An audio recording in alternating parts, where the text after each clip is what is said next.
Today's topic is USA-China trade war, an opportunity for India. America और चीन के बीच में व्यापार युद्ध और भारत के लिए एक अवसर, यह आज का टॉपिक है।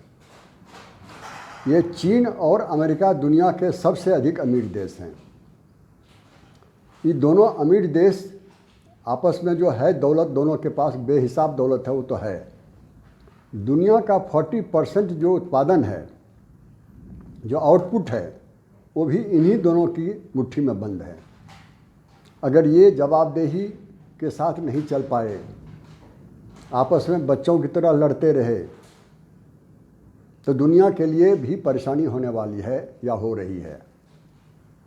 70% आदमी, 70% देश इस 40% दुनिया के मालिक के चलते परेशानी पड़ने वाली है। ये व्यापार जो दोनों के बीच में एक युद्ध का कारण बन गया है, तो सिर्फ व्यापार तक ही सीमित नहीं है, क्योंकि चाइना सिर्फ ये नहीं देख रहा है कि व्यापार में हम अमेरिका को पीछे छोड़ दें, साथ ये भी देख रहा है कि किस तरह से सुपर पावर हम खुद ही बन जाए अमेरिका की जगह पर। ये सुपर पावर बनने का जो सपना चीन का है, इसके चलते लोगों ने कहना शुरू कर दिया है कि चीन और अमेरिका के बीच में सिर्फ ट्रेड वॉर नहीं बल्कि कोल्ड वॉर भी चल रहा है। ये दोनों बड़े मुल्क हैं, दुनिया की परवाह नहीं है। एक दोहा है ना हिंदी में, बड़े हुए तो क्या हुए जैसे पेड़ खजूर, पंथी को छाया नहीं फल लागे अति दूर। ये सच्चाई हम सबके सामने है। तो अमेरिका को ये पता चला 2018 में जाकर के, जो इतनी गहरी दोस्ती किए हुए थे व्यापार के लिए चीन के साथ, उसका बुरा प्रभाव पड़ा है अमेरिका पर। 2018 में पता चला। क्या पता चला उनको? पहला तो ये चला कि अमेरिका से जो सामान सस्ता आ रहा है और अमेरिकी लोगों को सस्ते में सामान बिक रहा है, तो अमेरिका ने सोचा तो हमको अपने यहाँ सामानों को बनाने की ज़रूरत क्या है। कंपनियों को बंद कर दिया और बेरोजगारी बेहिसाब बढ़ गई अमेरिका में। ये पहली परेशानी सामने आई। दूसरी कि डेफिसिट जो अमेरिका का था वो बेहिसाब बढ़ गया। $700 बिलियन का दोनों के बीच में व्यापार था, उसमें से सिर्फ $200 बिलियन था जो अमेरिकी सामान जा रहा था चीन को, अब बाकी $500 बिलियन का चाइना का सामान अमेरिका आ रहा था। ये बहुत बड़ा लॉस था अमेरिका का। और तीसरी बात, अमेरिका ने पकड़ा कि चीन जो है वह इलीगल कामों में लगा हुआ है। क्या इलीगल कामों में? जो अमेरिका की कंपनी चीन जाती थी व्यापार करने या उत्पादन करने, उन्हें एक शर्त लगा दिया गया था चाइना में, और चाइना ने कहा था कि जब तक कि आप अमेरिका की ट्रेड सीक्रेट हमको नहीं दीजिएगा, सेंसिटिव इन्फॉर्मेशन हमको नहीं दीजिएगा, तब तक हम व्यापार करने आपको नहीं देंगे। इस तरह से टेक्नोलॉजी ट्रांसफ़र शुरू हो गया था जो अमेरिका के खिलाफ था। और तीसरी बात कि अमेरिका की जो इंटेलेक्चुअल प्रॉपर्टी थी वो भी चाइना चोरी कर रहा था। और चौथी बात कि जो चाइना की बड़ी बड़ी कंपनियां थी वो अमेरिका के लिए, फौज के लिए, वहाँ की मिलिट्री सिस्टम के लिए एक खतरा बन चुका था। वो हेरा फेरी करता था प्रोडक्ट का।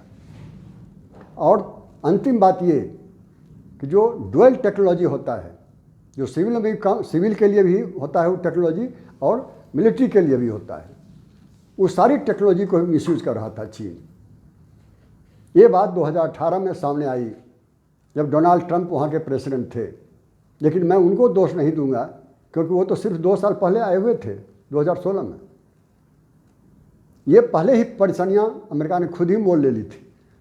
अमेरिका ने गलती 1949 से ही शुरू कर दिया था, जब कम्युनिस्ट पार्टी वहाँ सत्ता में आई चाइना में। तो अमेरिका ने ताइवान को रिकॉग्नाइज किया, कम्युनिस्ट चाइना को नहीं। ये पहला मिस्टेक था अमेरिका का, जिसका फल बाद में भुगतना पड़ रहा है चाइना को, ये अमेरिका को।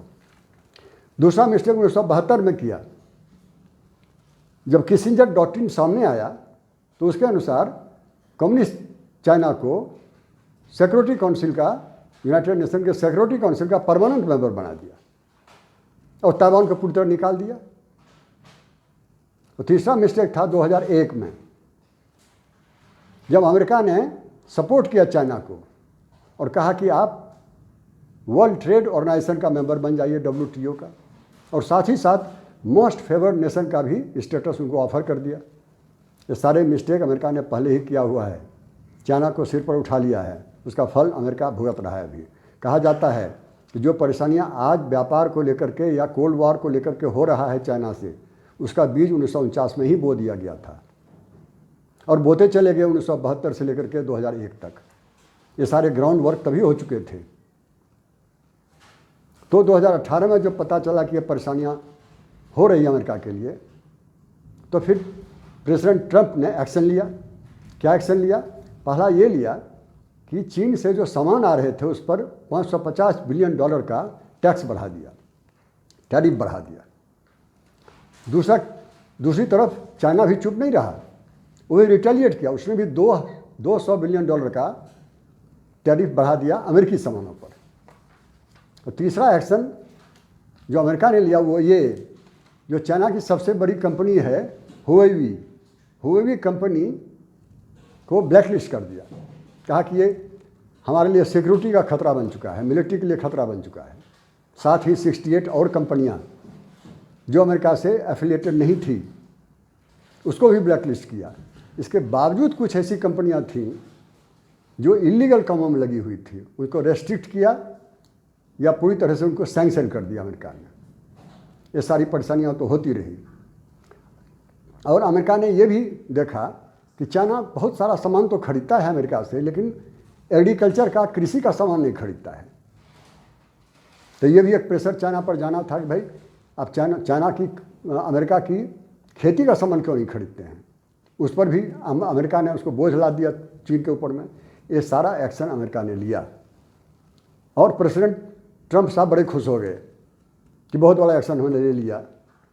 और वो खुश होने में, उनके शब्दों में मैं बताता हूँ उन्होंने क्या क्या रिएक्शन दिया। उन्होंने कहा कि trade wars are good and easy to win. उन्हें ये पता नहीं था, अंधेरे में थे, कि इसका परिणाम आगे क्या होने वाला है। जो परिणाम हुआ आगे उसके बारे में आपको बताता हूँ। पहला परिणाम तो ये हो गया कि जो इंपोर्ट हो रहा था, सामान हो रहा था चाइना से, वो इतना कम आना शुरू हो गया कि अमेरिका की बाज़ार खाली हो गई। अमेरिका बाज़ार खाली हो गया, सामान ही नहीं है। तो अमेरिका ने दूसरे देशों से सामान मांगना शुरू किया। तो ठीक है, चाइना के साथ डेफिसिट तो कम हुआ अमेरिका का, लेकिन दूसरे देशों के साथ बढ़ गया। ये उल्टा पड़ रहा है अमेरिका को। दूसरी बात, जब डेफिसिट की परेशानी हुई, ये इसलिए मैं कह रहा हूँ, दूसरी परेशानी क्या हुई कि 1918 से लेकर के अब तक 2020 पूरा भी नहीं हुआ, तब तक अमेरिका को 316 बिलियन का घाटा हो चुका है। ये उल्टा पड़ रहा है अमेरिका पर। सोचा था कि चाइना के अगेंस्ट में जाएगा, अमेरिका के अगेंस्ट में हो रहा है। और तीसरी बात कि प्राइवेट कंपनी जो वहाँ पर हैं वो भी बचा नहीं। $500 बिलियन का इसी 1-2 साल में उसको ही घाटा लग चुका है। 500 बिलियन उसका लॉस हो चुका है। साथ ही जो प्रॉफिट मार्जिन है दोनों कंपनियों को, प्राइवेट कंपनियों को, वो बहुत कम हो गया प्रॉफिट मार्जिन। और तीसरी बात, जो दाम है, सामान के दाम जो हैं, जो चाइना से नहीं आ रहा है सस्ता सामान, तो जो सामान आ रहा है वो महंगा है। और वहाँ का जो कस्टमर है, जो ग्राहक है अमेरिका का, उसके ऊपर पड़ रहा है सारा। खास करके जो गरीब लोग हैं उस पर परेशानी बढ़ रही है। और जो वेजेज है, मजदूरी जो है वहाँ के अमेरिकन काम करने वालों के लिए, वर्कर के लिए, वो मजदूरी भी कम होगी। ये सारी परेशानी जब सामने आई तब जाकर के इनका होश उड़ गया ट्रंप साहब को। तो फिर देखिए उनका स्टेटमेंट क्या है अब जब परेशानी बढ़ गई तब, वो मैं सुनाता हूँ उन्हीं के शब्दों में। वो कहते हैं, I never said China will be easy. देखिए, एक तो मिस्टेक पहले से ही हो रहा था, दूसरा जो एक्शन लिया उसका जो रिएक्शन हुआ, साइड इफ़ेक्ट, वो अमेरिका के अगेंस्ट में होना शुरू हो गया। और तो ये सारी परेशानियों के बीच में अमेरिका उलझ रहा है, चाइना उलझ रहा है। और 40% जो दुनिया का जो व्यापार उनके हाथ में है, वो दुनिया की जो परेशानी होने वाली है वो तो अलग है।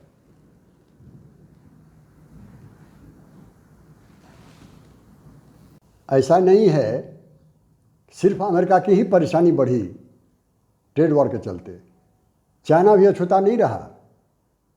जो सामान अब अमेरिका नहीं खरीद रहा है या नहीं जा रहा है अमेरिका चाइना का सामान तो कहीं बेचना है उसको। जहाँ सामान दूसरे देशों में बेच रहे हैं वहाँ और सस्ते रेट पर बेचना पड़ रहा है। टैरिफ उनको बहुत कम उन्होंने कर दिया है।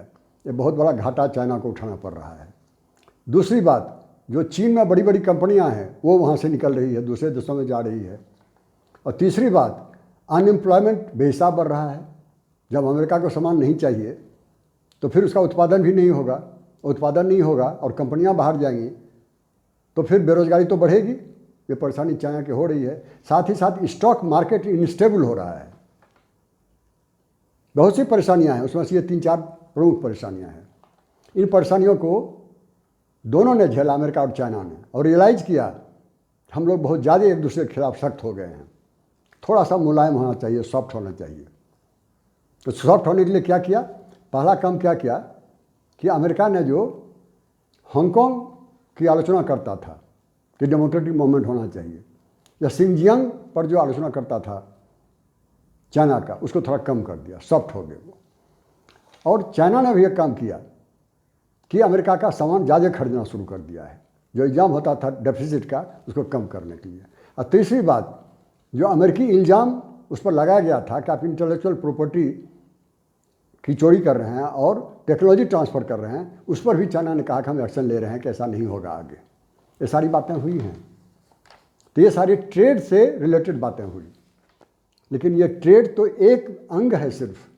परेशानियां और बड़ी है। जैसा मैंने पहले कहा कि वो अमेरिका को चुनौती दे रहा है कि जो सुपर पावर हैं वो हमारे पास आना चाहिए। और जो कोल्ड वार जिसे कहा जाता है, तो कोल्ड वार में व्यापार के बावजूद अनेक परेशानियां हुई हैं। उसमें पहली परेशानी ये हुई है कि चाइना ने जो साउथ चाइना सी पर कहता है कि हमारा अधिकार है, हम इसे किसी और को नहीं बंटने देंगे, और जो लैंड्स हैं छोटे छोटे स्टेट, उस पर जो अधिकार जमाए हुए है चाइना ने, तो अमेरिका को लगता है कि मिलिट्री कन्फ्रंटेशन कर रहा है हमारे खिलाफ, युद्ध की तैयारी कर रहा है हमारे खिलाफ। और साथ ही चाइना ने क्या किया कि बहुत सारे देशों को अपने प्रभाव में ला रहा है। पाकिस्तान और नॉर्थ कोरिया तो था ही, ईरान पर प्रभाव बढ़ा रहा है, नेपाल पर प्रभाव बढ़ा रहा है, म्यांमार पर प्रभाव बढ़ा रहा है, श्रीलंका पर प्रभाव बढ़ा रहा है। इससे अमेरिका को खतरा हो रहा है कि मिलिट्री कन्फ्रंटेशन करेगा कभी न कभी। तो इस बातों को ध्यान में रखते हुए चाइना ने क्या किया, अमेरिका ने क्या किया कि चाइना को कहा कि ह्यूस्टन में जो आपका वहाँ जो ऑफिस जो है ह्यूस्टन में, ये कंसुलेट ऑफिस, उसको बंद कर दीजिए। एक बहुत बड़ा प्रहार था चाइना पर। चाइना भी चुप नहीं रहा।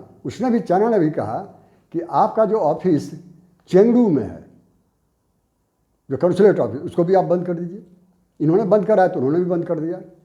और उससे भी बड़ी बात, अमेरिका सोच रहा है कि 92 मिलियन जो कम्युनिस्ट पार्टी मेंबर हैं चाइना के, उनको हम अमेरिका ट्रेवल करने नहीं आने देंगे। और जो वहाँ पर हैं ऑलरेडी कम्युनिस्ट पार्टी मेंबर, उनको निकालने की बात सोच रहे हैं। जो चाइना के स्टूडेंट हैं जो अमेरिका में पढ़ रहे हैं या रिसर्च कर रहे हैं, जिनका कि लिंक बना हुआ है चाइनीज यूनिवर्सिटी से, उनको वहाँ से निकाल रहे हैं। ये सारे एक्शन अमेरिका ले रहा है चाइना के खिलाफ में। तो उसको कहते हैं कोल्ड वार। तो ये सिर्फ कोल्ड वार जो है वो बड़ी बातें हुई, और ये जो ट्रेड वार है कोल्ड वार का ही एक पार्ट हो गया। तो कोल्ड वार जो है वो डायरेक्ट थ्रेट है अमेरिकन सुपर पावरहुड पर। तो ये सारी बातें हैं। अब मैं कंक्लूजन में कहूँगा, पहली बात, ये जो ट्रेड वार और कोल्ड वार जैसे बड़े बड़े शब्दों का प्रयोग हुआ है, वस्तुतः उतनी बड़ी समस्या है नहीं। इसको आप कह सकते हैं कि एक इकोनॉमिक कॉन्फ्लिक्ट है, ट्रेड वार ये नहीं है। और कोल्ड वार इसलिए नहीं है कि कोल्ड वार की बात जब हम सोवियत रूस और अमेरिका के साथ करते थे, वो बहुत बड़ी बात थी कि कब तीसरा विश्व युद्ध हो जाएगा, वो नौबत आ गई थी। तो वो कोल्ड वार ठीक है, बल्कि यहाँ छोटे स्तर पर विवाद शुरू हुआ है और जो लगता है समाप्त ही होगा, और उनके दोनों के लिए और दुनिया के हित में भी यही अच्छा होगा कि जितना जल्दी समाप्त हो जाए। तो कोल्ड वार नहीं कहना चाहिए इसको, न इसको ट्रेड वार कहना चाहिए। ये सिर्फ इकोनॉमिक कॉन्फ्लिक्ट है दोनों के बीच में। और ये जो रैंकर है दोनों के बीच में, दोनों जो विद्वेष है दोनों के बीच में, इतना अधिक बढ़ गया है कि सीमा लांघ गया है, बहुत दूर चला गया है। इसको जितना जल्दी दोनों कंट्रोल कर सके उतना अच्छा। और रही बात भारत के लिए, भारत के लिए क्या एक अवसर है, एक अपॉर्चुनिटी है, क्योंकि चाइना हमारे सीमा पर खड़ा है, बॉर्डर पर है। अगर अमेरिका हमको मदद करता है, स्ट्रेटजिक हेल्प देता है, सचमुच का हमको अवसर है ये। जहाँ तक व्यापार की बात हुई, हमें नहीं भूलनी चाहिए, अमेरिका ने अगर चाइना पर व्यापार का प्रेशर बढ़ाया है तो इंडिया को भी नहीं छोड़ा है, दुनिया के बहुत सारे देशों को भी नहीं छोड़ा है, क्योंकि प्रोटेक्शनिज्म की बात वो कर रहा है। आज वो ग्लोबल इकोनॉमिक ग्लोबलाइजेशन को छोड़ के प्रोटेक्शनिज्म की बात कर रहा है, जो अपनी कंपनियों को, अपने प्रोडक्ट को प्रोटेक्ट करना चाहता है। चाहे दुनिया के किसी भी देश से कोई भी प्रोटेक्ट सामान आ रहा हो तो उस पर तो टैक्स बढ़ाएगा, उस पर तो टैरिफ बढ़ाएगा। तो भारत के लिए अवसर है भी और नहीं भी है, निर्भर ये करता है कि जो कंपनियां चाइना से निकल रही हैं वो भारत के पास कितनी कंपनियां आती हैं। तो व्यापार में भी भारत के लिए अवसर है, नहीं आ पाती हैं या हम नहीं ले पाते हैं तो हमारे लिए अवसर नहीं है। इन्हीं सारी बातों के साथ मैं अपनी बात समाप्त करता हूँ। धन्यवाद।